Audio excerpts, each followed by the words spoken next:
Regresamos en Jaque y ahora vamos a abordar un tema, por supuesto, que tiene a todos con la atención en América Latina y en el mundo, y es la crisis en Venezuela.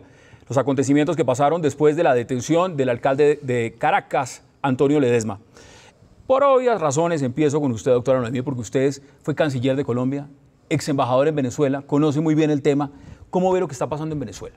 Mire, lo primero de Venezuela es que todo lo que está pasando es una consecuencia de la irresponsabilidad de una sociedad y de unos políticos que abandonaron las necesidades y las responsabilidades sociales y lo único que hubo fue desprestigio de los partidos, corrupción y no se entendió.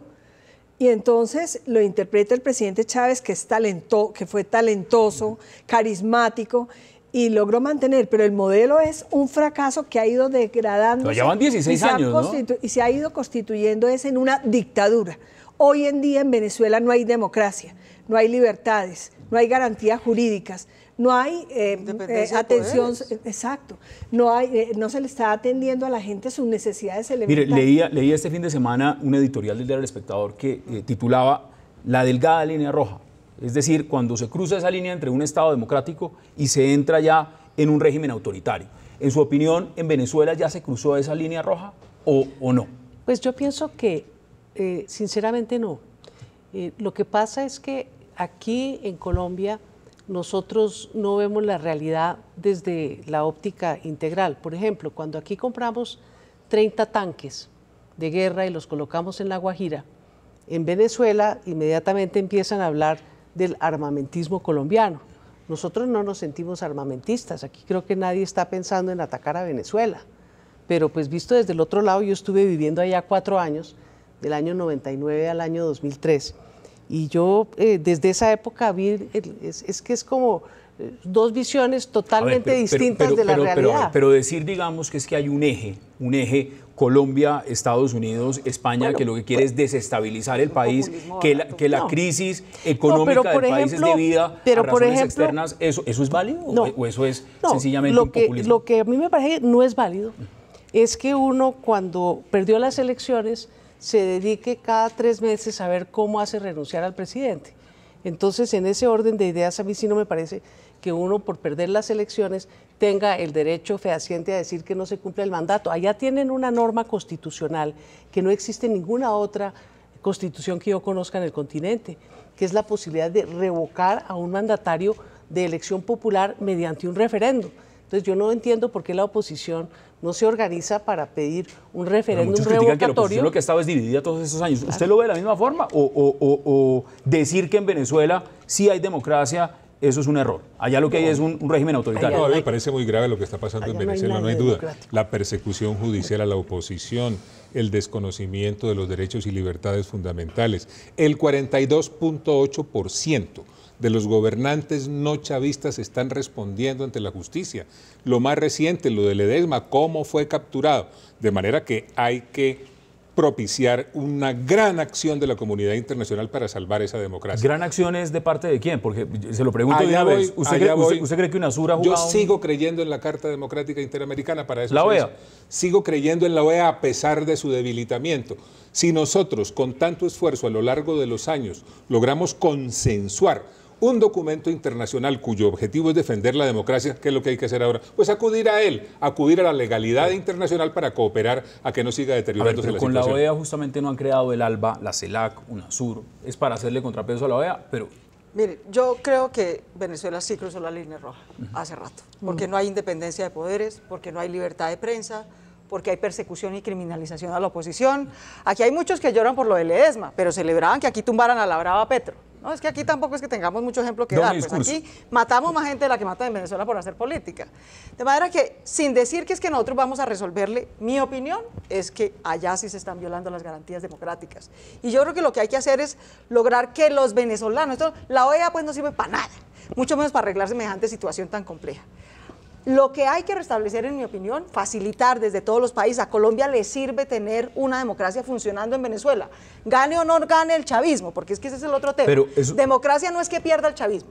Democracia es que el chavismo o la oposición compitan con garantías. El papel de Colombia en este momento, las declaraciones que ha dado el presidente Juan Manuel Santos, ¿a usted le parece que han sido las correctas? Tibias, tardías, pero por lo menos las empezó a dar. Es que había durado mudo el presidente en Siempre esperan como señales de Miraflores a ver si lanzan globos. Mire, yo entiendo la situación del presidente Santos en el sentido de que Venezuela ha sido un apoyo importante que yo agradezco para el proceso de paz, y a mí me interesa la paz en Colombia, y yo reconozco que así como ahora Estados Unidos va a ayudar con un embajador, la influencia de Venezuela ha sido positiva en ayudar a sentar a las FARC. Pero el proceso ya pasó esa línea, ¿no? Pero una cosa es eso, y otra cosa es que nos hagamos los ciegos y los sordos y los mudos con un país cuya democracia rápidamente, está antes de que me conteste Noemí Sanín, y el papel de Ernesto Samper en UNASUR frente a lo que pasa en Venezuela. O sea, qué vergüenza, ¿no? No solamente dañó la democracia colombiana, no solamente es un señor que se financió con la mafia y se fue campante como si nada, sino que ahora va a dar consejos democráticos, otro mudo en Venezuela, una vergüenza. Ese papel de UNASUR, porque mira, aquí me están hablando de la OEA y le dicen desde el otro lado de la mesa que la OEA no sirve. Entonces, ¿UNASUR para qué está? Bueno, y no solo, es que Ernesto Samper, que me sumo a todo lo que ha dicho la senadora, lo suscribo, todo. En esta oportunidad lo comparto todo. Es que además la canciller, parece canciller es de Ernesto Samper. No de los colombianos. Aquí estamos en la Antártida, no estamos visitando ballenas. Lleva 5 años y esa expedición me pareció buenísima. Pero es una vergüenza lo que está pasando. La OEA más inútil no puede estar, pero de todas maneras, sin intervención interna, porque la solución tiene que ser de los venezolanos. Si hay una obligación que está súper retrasada para evitar, si se hubiera trabajado adecuadamente, no se hubiera llegado a los extremos donde ahora el presidente Maduro debería empezar a dar señales si no quiere que lo tumbe la oposición, porque es que en Venezuela el problema es que la oposición tiene una cuarta parte, el gobierno tiene una cuarta parte y la mitad de los venezolanos no le gusta. ¿Cómo se puede caer un régimen que ha gobernado con el exmandatario embalsamado y han firmado decretos, han nombrado ministros y han hecho todo lo demás? Porque yo creo que adentro es que el presidente Maduro está buscando el abogado arriba. Y el abogado está arriba o abajo, y no creo que sea la oposición. Mucho cuidado, lo que restablece la democracia en Venezuela no es necesariamente tumbar a Maduro.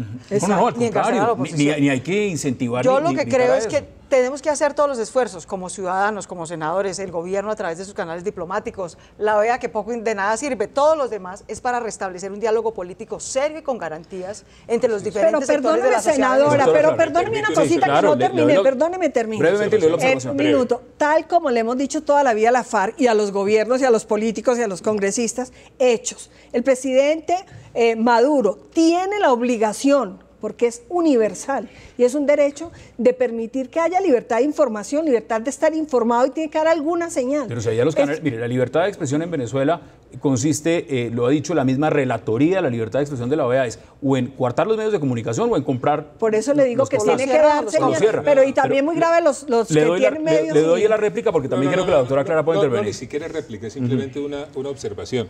Yo sé que la OEA está débil, no faltaría más que no lo supiera, pero la Carta Democrática Interamericana existe. Y los mismos países que en el marco de la OEA la suscribieron, hoy hacen parte de las otras organizaciones regionales. Y además, hago el siguiente llamado.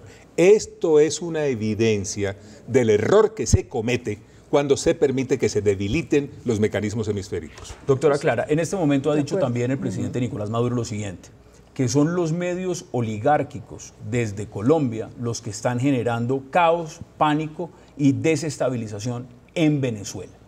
No es la primera vez que habla que desde Colombia se está haciendo esto. Ahora, en este momento señala directamente a los medios de comunicación. ¿Usted cómo ve esas declaraciones? Yo viví en Venezuela el golpe de Estado que le hizo Carmona y toda la oposición que hoy figura en Venezuela. Entonces, ¿qué sucedió cuando ese golpe de Estado? Llegó la declaración del presidente Pastrana felicitando al nuevo gobierno, carta oficial de la Cancillería, felicitaciones de los dirigentes políticos, aplausos en los medios colombianos. Y la realidad es que aquí nunca ha gustado ni el gobierno de Venezuela ni ningún gobierno de izquierda de América Latina, porque nosotros somos un país realmente muy conservatizado.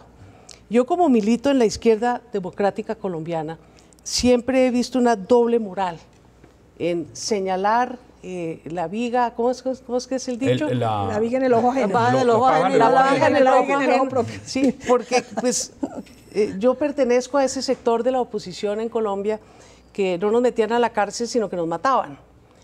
Yo pertenezco a ese sector de la política colombiana que nunca ha tenido verdadero acceso a los medios de comunicación. También a los que han señalado en Colombia, digamos, que son la representación del chavismo en Colombia. Exactamente, a nosotros nos dicen chavistas, nos dicen guerrilleros, nos generan una matriz de opinión que es la misma matriz de opinión que se está generando contra el gobierno de Venezuela por los medios de comunicación colombianos. Pero dicho eso, yo sí tengo que decirle que me parece que la economía del país vecino no ha sido bien manejada. No hay papel higiénico, no hay harina pan. Pero cuando no hay papel higiénico, condones ni harina pan, usted le puede parecer gravísimo y justificable salir a pedir que salga, que se cambie el gobierno. Pero cuando usted sale y trata de cambiar el gobierno por los medios no constitucionales, a veces acaba en la cárcel. Y entonces, en ese sentido, yo lo que le quiero decir es que esta cosa no es ni tan blanco, no es tan blanco y negro como la presentan aquí. Allá voy porque... Y allá hay una cantidad de matices que Colombia debe aprender a conocer en este momento, porque no creo que sea conveniente que Colombia se vuelva árbitro de qué es democrático y qué no es democrático en Venezuela, cuando nosotros aquí en Colombia lo que tenemos es que respetar que el pueblo venezolano sea el que tome sus propias decisiones. ¿Quién está en jaque en Venezuela? Bueno, yo creo que en jaque en Venezuela, en este contexto actual, está el concepto de democracia en el continente. Y yo creo que si vamos a hacer un juicio real, tenemos que mirar qué tan buena es nuestra precaria democracia para salir a pasar juicios de los demás y hacer un gran cortina de humo para esconder los defectos propios. Mire, la libertad de expresión, la división de poderes, la democracia, las garantías a la oposición, las garantías judiciales a los presos, que no son solamente Leopoldo y Antonio, no, es que hay más de 150 personas sin ninguna garantía. Claro que cruzaron la frontera hace rato y nosotros no podemos, habiendo suscrito la Carta Democrática y siendo el mundo de hoy un mundo globalizado donde nos duele la suerte de unos y los otros, ni porque tengamos problemas en Colombia podemos dejar de reconocer los muchos problemas que tienen, por ejemplo, la libertad de expresión. Está. ¿Quién está en jaque en Venezuela? Porque voy a la pausa. La ciudadanía venezolana, que tiene derecho, con garantías de su gobierno y con acompañamiento internacional, a resolver políticamente y pacíficamente su situación. ¿Quién está en jaque en Venezuela? La democracia, y está cerca el jaque mate. Bueno, vamos a la pausa en jaque y al regreso, más debate. No se muevan.